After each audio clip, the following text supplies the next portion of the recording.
So a person will calculate its heart's thought into a human behavior and act on that behavior.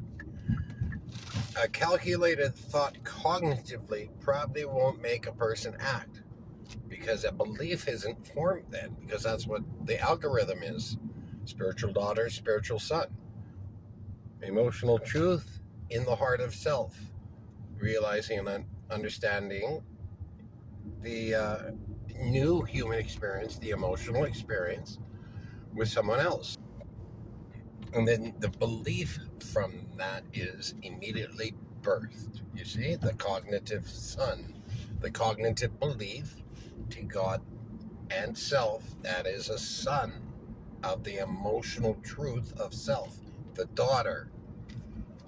Spiritually, that's how it works in spirit land, in that place you called heaven a long time ago, and probably still do.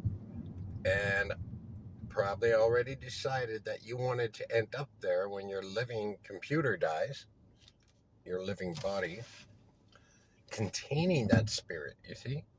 It's the spirit that gives life to the lifeless soul. The soul is regenerative.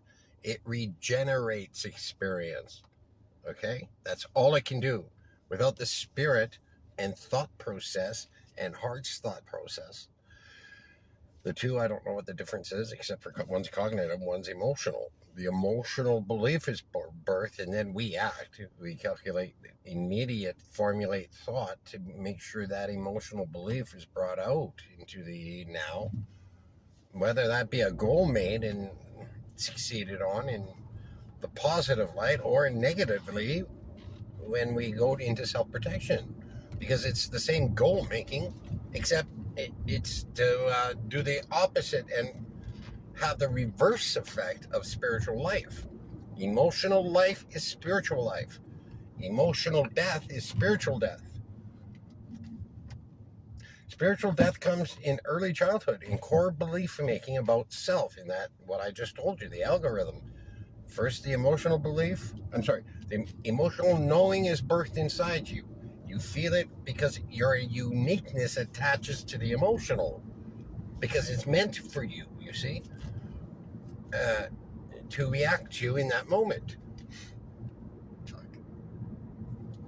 Oh boy. The fear. When we do the opposite, we deaden the soul. We kill ourselves. We kill our uniqueness off. And we go robotic, pretending we don't have life in us, pretending we don't have emotional truth and purity form in us. But we do. But TV tells us, well, you should be afraid of that and ashamed of that. Turning self against self that way, because but the thing is, that attaches to the old early childhood core belief making, which is left unresolved in everyone in today's world.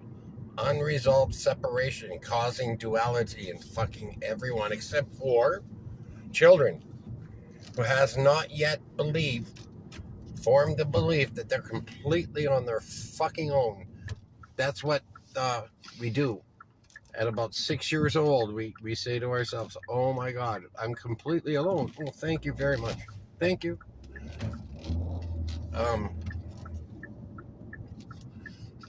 And then we sink into that sorrow, alone. Self-worth plummets because nobody cares about us. We need to go to mom or dad, but they're not available, because if they're both together, they're the ones producing what causes that, and that's the rejection model of parenting a child.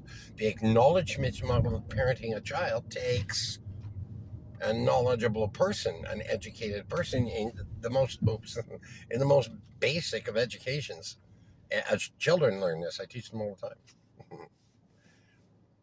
Their algorithms and what the true meaning of fucking possession is, and that the one that says all those things that make a child feel unworthy.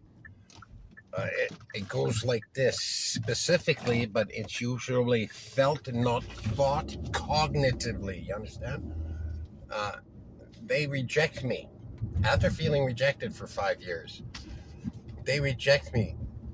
They don't see meaning and purpose in my emotional structure as a little boy or girl. They don't find worth in it. Therefore, then, intellectual wisdom takes over. Therefore, then, I must be unworthy. That's the conclusion, the new belief, but you feel that emotionally.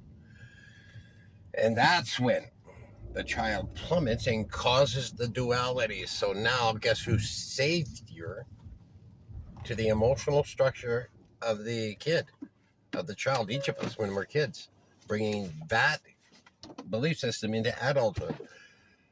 The lie, the knowledge of the lie is influenced in us through our fearing and hurting and pain, because we can't be left there. We have to resolve it somehow. So guess who comes in to influence us? It is the evil spirit influence saying, look, as long as you tell them, they're going to keep hurting you. But if you lie about how you're feeling, then they can't hurt you. So the child thinks that in its heart, because it's influenced like that, and lies, comes back to its silent thought and says, yeah, a bonus score, my savior, the lie.